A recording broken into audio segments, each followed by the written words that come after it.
नमस्कार सभी बच्चों को। तो आइए आज हम हमारा जो मैथमेटिक्स का न्यू बैच है उसको हम स्टार्ट करने जा रहे हैं। इस बैच के अंदर आप लोग जो है 12th के साथ साथ अगर किसी कॉम्पिटिटिव एग्ज़ाम की तैयारी कर रहे हैं जिसके अंदर +1 +2 का जो मैथ पूछा जाता है, जैसे एनडीए है, एयरफोर्स, नेवी है, जेई मेंस से एडवांस में आता है, तो उसको भी हम इसके अंदर जो है साथ साथ लेके चल रहे हैं।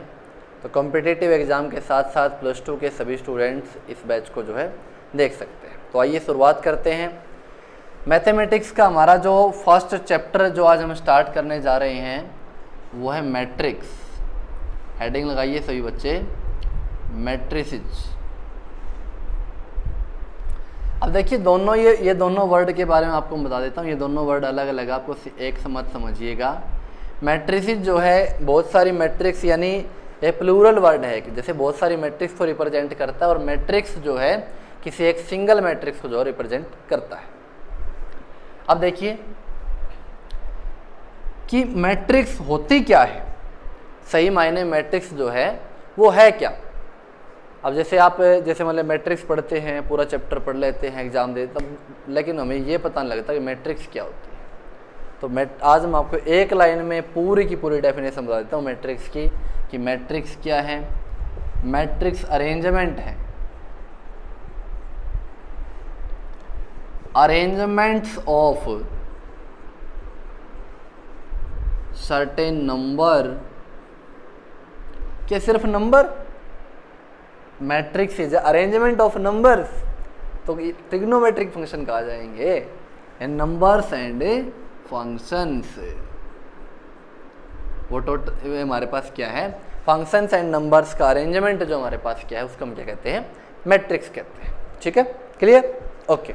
उसके बाद अब देखिए मैट्रिक्स को दो तरह से, जैसे एक ब्रैकेट ये है और एक ब्रैकेट ये, इन दोनों ब्रैकेट्स के अंदर जो है मेनली जो है रिप्रेजेंट किया जाता है, लिखा जाता है। जो मोस्टली हमें ये देखने को मिलती है बुक्स में, कभी कभी मिल जाते हैं क्वेश्चन में, बट दोनों में लिख सकते हैं। उसके बाद अब सुनिएगा आप लोग कि मैट्रिक्स है, जैसे ये मैट्रिक्स है, इस मैट्रिक्स के अंदर मैंने यहाँ पे कुछ नंबर्स लिख दिए। जैसे मैंने यहाँ पे एक नंबर यहाँ लिख दिया, एक नंबर यहाँ लिख दिया, एक यहाँ लिख दिया, एक यहाँ लिख दिया। चलो थोड़े ज़्यादा लिख लेते हैं, एक यहाँ पे, एक यहाँ पे, एक यहाँ पे। तो इस तरह से 1 2 3 3 नंबर, ये 3 नंबर, टोटल मैंने 6 नंबर यहाँ पे लिख दिए। 6 नंबर या 6 फंक्शन, मेरा कुछ भी हो सकता है ये। अब आपसे क्या कहेगा, अब आप लोग एक चीज़ खुद से देखोगे, खुद से माइंड करोगे इसमें क्या, कि सर 3 नंबर जो है ये इस लाइन के अंदर हैं, 3 नंबर इस लाइन के अंदर हैं। अगर इसको ऐसे देखें ना, ये तो था ओरिजेंटली, अगर वर्टिकली देखें तो 2 नंबर इस लाइन में है एक में, और 2 नंबर एक लाइन में, और 2 नंबर एक लाइन में। तो ये जो लाइनें हैं ना, जिसको आप ये लाइनें बता रहे हैं कि ओरिजेंटली लाइन है, वर्टिकली लाइन है, लेकिन तो मैट्रिक्स के अंदर इसको कुछ हम अलग टर्म दे करके पढ़ते हैं। बातें वही हैं, चीज़ें वही हैं जो आप समझ रहे हो, बट अलग टर्म्स दे करके पढ़ा जा रहा है। कैसे भाई? ओरिजेंटली जो लाइनें आपको दिखाई दे रही है, जिसके अंदर आपको एलिमेंट दिखाई दे रहे हैं, इसको मैट्रिक्स के अंदर एक नाम दे दिया गया, क्या? रो। टीचर्स बोलता है ना आपको, जैसे भाई एक रो में हो जाओ सारे बच्चे, तो उसका मीनिंग क्या होता है कि एक लाइन में जैसे इस तरह से खड़े हो जाओ। वो लाइन और रो एक ही चीज़ है। ऐसे वर्टिकली जो लाइनें हैं ये आपको दिखाई दे रही है, 2 नंबर जिसके अंदर है, इसको इसने नाम दे दिया क्या? कॉलम। इसको एक नाम दे दिया जी, कॉलम। अब इस मैट्रिक्स के अंदर आपसे ये पूछे कि कितने रो हैं, कितने कॉलम हैं, तो आप बताओगे कि सर इस मैट्रिक्स के अंदर 1 और 2 रो है, first second and third 3 column है। क्लियर मेरी बात? ओके। ये हो गया जी रो एंड कॉलम। जैसे एक मैट्रिक्स और लिखता हूँ मैं, एक मैट्रिक्स मैंने यहाँ लिखी, मैंने लिखा x y z -x -y -z। आपसे क्या पूछ रहा हूँ मैं कि इस मैट्रिक्स के अंदर मेरे को ये बताइए कितनी रो है, कितने कॉलम हैं। तो आप बताओगे sir row first second third, कितनी रो है जी? 3। कॉलम बताओ बच्चे, कॉलम कितना है मैट्रिक्स के अंदर? सर कॉलम तो ऐसे वर्टिकली होता है, फर्स्ट कॉलम है, दिस वन सेकंड कॉलम है, 3 रो है 2 कॉलम, बता दोगे? ओके। उसके बाद लोकेशन,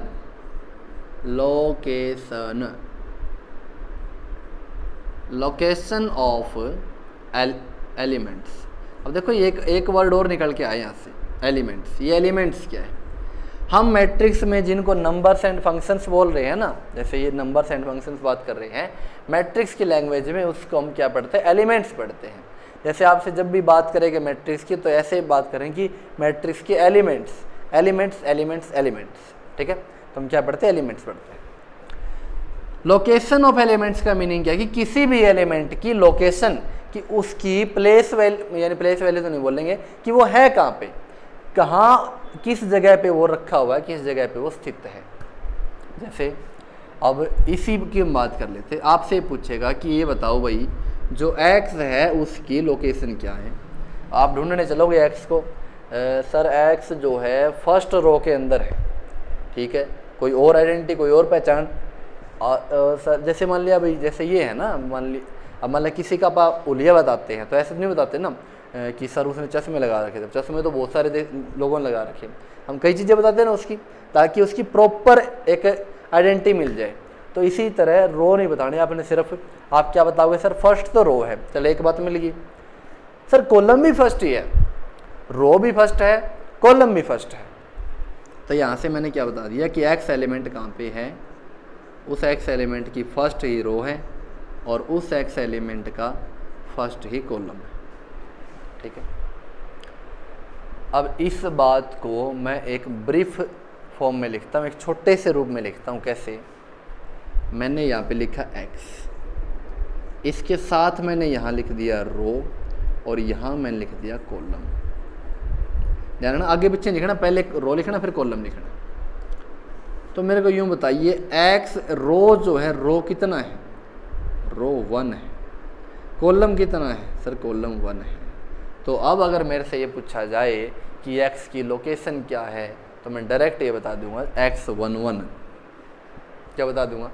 x11, क्योंकि हमें पता है कि ये 11 मेरा किसको रिप्रेजेंट करता है? ये फर्स्ट वाला 1 जो है वो मेरा रो को रिप्रेजेंट करता है, यानी मेरे को पता लग गया कि फर्स्ट रो के अंदर है। सेकेंड वाला 1 जो है मेरे को पता लग गया किसको रिप्रेजेंट करता है? ये कॉलम। भाई मेरे को पता लग गया ये फर्स्ट कॉलम में है, तभी मैं फर्स्ट रो फर्स्ट कॉलम ये मिल गया मेरे को। एक ही ऐसा प्लेस है, एक ही ऐसा यूनिक प्लेस है जो फर्स्ट रो फर्स्ट कॉलम के अंदर और कोई नहीं है। तो इस तरह से किसी भी एलिमेंट्स की जो है लोकेशन को दिखाया जाता है। मोस्टली इसका ऐसे जैसे लिखा मिलेगा आपको, जैसे मान लिया जैसे ये अब यहाँ पे तो एलिमेंट्स लिखे हुए थे, अगर कोई एलिमेंट्स नहीं है तो ये A11 है, ये A21 है। अब ये देखो 21 कैसे, चलो बारी बारी अलग अलग से सीखते हैं एक एक बात को बिल्कुल बारीकी से कि कौन सा क्या है। देखो ध्यान से, मैंने क्या लिखा, ये मैट्रिक्स बनाई यहाँ पे। अब जैसे ये फर्स्ट रो है, सेकंड रो है, थर्ड रो है, फर्स्ट कॉलम है, सेकंड कॉलम है, थर्ड कॉलम है, ऐसे ऐसे बना हुआ है। अब ये बताइए फर्स्ट रो है फर्स्ट कॉलम, तो मैं क्या लिखूंगा? A11 लिखूंगा। यहाँ बताइए आप मेरे को, फर्स्ट ही रो है, फर्स्ट रो लिख दिया जी। कॉलम कौन सा आ गया? कॉलम सेकंड आ गया सर, तो यहाँ पे मैं क्या लिखूंगा जी? 2 लिखूंगा। यहाँ पे रो तो वही है फर्स्ट, कॉलम आ गया जी यहाँ पे थर्ड, तो यहाँ पे मैं तीसरा 1 3 लिखूंगा। यहाँ देखोगे आप सर कौन सी रो आ गई? यहाँ पे सेकेंड रो आ गई जी, तो यहाँ पे मैं क्या लिखूंगा? 2। कॉलम कौन सा है? सर कॉलम तो फर्स्ट ही है, तो 2 1। रो 2 कॉलम 2, रो 2 कॉलम 3, रो 3 कॉलम 1, रो 3 कॉलम 2, रो 3 कॉलम 3। तो ये सारे के सारे ये लाइनें खींचनी ये मैंने आपको समझाने के लिए खींच रखी है कि इस तरह से सारे के सारे जो एलिमेंट्स की हम लोकेशन बता सकते हैं कि कौन सा एलिमेंट्स कहाँ है। ठीक, अब चलिए इससे आगे। अच्छा, आपसे मैं वही एक बार रो कॉलम के ऊपर लेके आता हूँ। इसमें 1 2 3 3 रो, 1 2 3 3 कॉलम। आपसे पूछे मैट्रिक्स में रो और कॉलम के नंबर बताइए, आप बताएंगे सर 3 रो है 3 कॉलम है। इसी चीज़ को मैं कैसे लिखता हूँ, मैं यहाँ लिख देता हूँ, यहाँ पे मैंने लिखा रो करो, यहाँ पे मैंने लिखा कॉलम। ध्यान रखना ये साइन जो है ये मल्टीप्लाई का नहीं है, मल्टीप्लाई नहीं बोलोगे आप, इसे क्रॉस बोलोगे। रो क्रॉस कॉलम, रो कितना है सर, रो इसके अंदर 3 है, क्रॉस कॉलम कितना है सर, कॉलम इसके अंदर 3 है। तो आप क्या लिखोगे 3 क्रॉस 3 बोलोगे ना, 3 क्रॉस 3। और इसको एक मैंने स्पेशल नाम दे दिया, क्या, इसको मैंने नाम दे दिया जी ऑर्डर ऑफ मैट्रिक्स। क्या नाम दे दिया बच्चे, ऑर्डर ऑफ मैट्रिक्स। ये मेरे पास मैट्रिक्स का ऑर्डर है, ठीक है। अब एक मैट्रिक्स यहाँ लिखी मैंने, दिखाई दे रहा है ना सभी को। जैसे मैंने यहाँ पे एलिमेंट्स लिखे, जैसे x y z a b c। Order पूछेगा मैट्रिक्स का, ऑर्डर बताइए, ऑर्डर क्या था, रो क्रॉस कॉलम। रो कितनी, 1 रो 2 रो 2 रो है सर। कॉलम कितना, फर्स्ट सेकंड थर्ड 3 कॉलम है सर। ऑर्डर कितना हो गया सर, हो गया 2 क्रॉस 3। किसी मैट्रिक्स ऑर्डर बता दोगे, ठीक। हमने क्या पढ़ लिया, रो कॉलम पढ़ लिया, किसी एलिमेंट्स की जो है लोकेशन क्या है वो हमने पढ़ लिया। अब उसके बाद देखिए आप लोग क्या, कि मैट्रिक्स जो है नंबर ऑफ एलिमेंट्स की बात करते हैं। नंबर ऑफ एलिमेंट्स यानी एलिमेंट्स की संख्या। जो स्टूडेंट हिंदी मीडियम से बैकग्राउंड है जिनका, वो घबराए ना बिल्कुल भी, क्योंकि मैथ में ज़्यादा हिंदी इंग्लिश में फ़र्क नहीं होता। और फिर भी हम आपको इस तरीके से पढ़ाएंगे, अगर आपको पता ही लगेगा कि हम अंग्रेजी पढ़ रहे हैं कि हिंदी पढ़ रहे हैं, ठीक है। क्योंकि बिल्कुल चीज़ें तो मुश्किल तो हैं, लेकिन अब नहीं है, क्योंकि हमने सिंपल बना दिया है, ठीक है।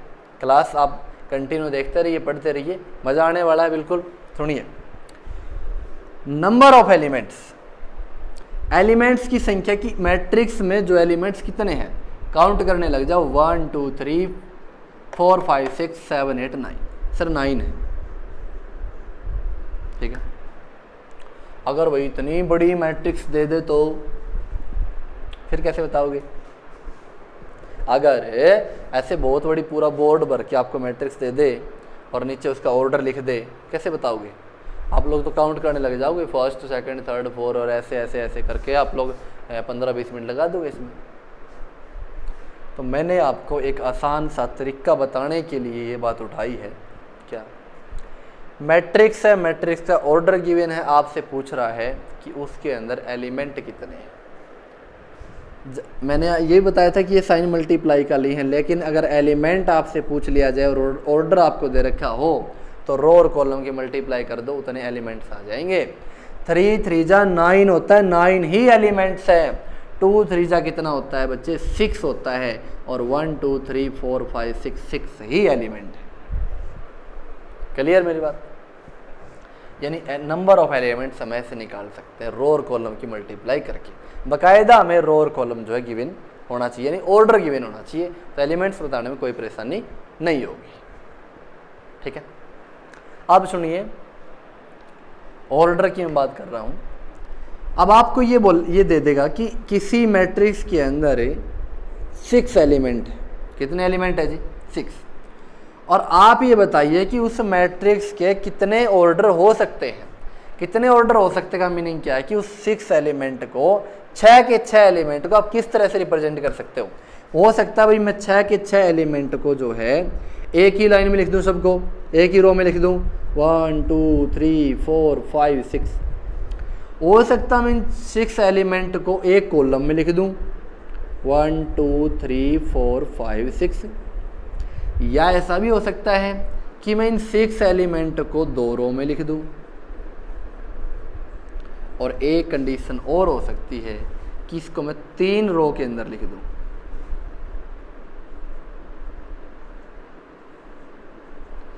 यहां से ऑर्डर क्या हुआ जी सर, 1 रो 6 कॉलम।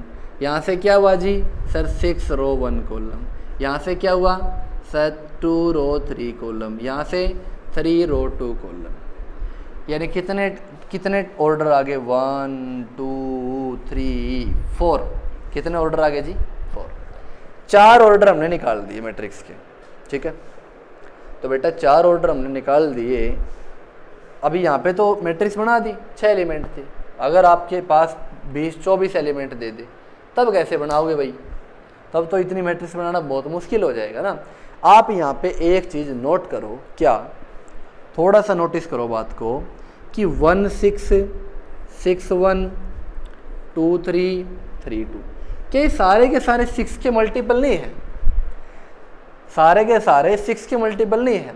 यानी सही मायने में मैं क्या बताना चाहता हूँ, ये बताना चाहता हूँ कि आपको ऑर्डर निकालने के लिए मैट्रिक्स लिखने की ज़रूरत नहीं है। नंबर ऑफ एलिमेंट्स के आप मल्टीपल लिख दीजिए। इस तरह से क्या आ जाएंगे आपके पास ऑर्डर आ जाएंगे सारे के सारे। मैंने क्या लिखा? 9 एलिमेंट है जी मेरे पास। कितने एलिमेंट है जी? 9। 9 को 1 मल्टीप्लाई 9 भी 9 होता है, 3 मल्टीप्लाई 3 भी 9 होता है जी, और 9 मल्टीप्लाई 1 भी 9 होता है। इससे अलग कुछ नहीं होता। तो इस 9 एलिमेंट की मैट्रिक्स के 1 2 और 3 ऑर्डर बन सकते हैं, 3 तरह से ऑर्डर बन सकते हैं। दूसरा, जैसे मैंने बोल दिया कि मेरे पास 12 एलिमेंट है, 12 एलिमेंट है। 1 क्रॉस 12 2 6 3 4 4 3 6 2 और 12 1, फिर क्या आ जाएंगे? हो गए ना सारे? हाँ ठीक हो गए। तो 1 2 3 4 5 6, तो कितने एलिमेंट बनेंगे जी? कितने ऑर्डर बनेंगे जी? 6 ऑर्डर बनेंगे, ठीक है। तो आज की क्लास में हमने क्या पढ़ा? हमने पढ़ा कि मैट्रिक्स क्या है, मैट्रिक्स की डेफिनेशन क्या है, मैट्रिक्स लिखते कैसे हैं, रो क्या होता है, कॉलम क्या होता है, और ऑर्डर कैसे बनता है, किसी भी एलिमेंट्स क्या होते हैं, एलिमेंट्स की लोकेशन कैसे होती है, और अगर हमारे को जैसे जो है एलिमेंट्स ऑर्डर दे रखे हो मैट्रिक्स का, तो हम एलिमेंट्स कैसे निकालते हैं, एलिमेंट्स दे रखे हो तो कितने ऑर्डर हैं उसको कैसे बताते हैं। ये चीज़ें हमने पढ़ी हैं। यानी मैट्रिक्स का हमने मोटा मोटा से एक बार उसको जाना है, पहचाना, जान पहचान की मैट्रिक्स से अभी हमने धीरे धीरे इसकी अंदर जो है मतलब बिल्कुल गहराई तक जाते जाएंगे और इसको सीखते जाएंगे। तब तक के लिए आप लोग वीडियो को जो है बार बार देखते रहिए, सीखते रहिए और पढ़ते रहिए, घर रहिए, सुरक्षित रहिए। Thank you so much.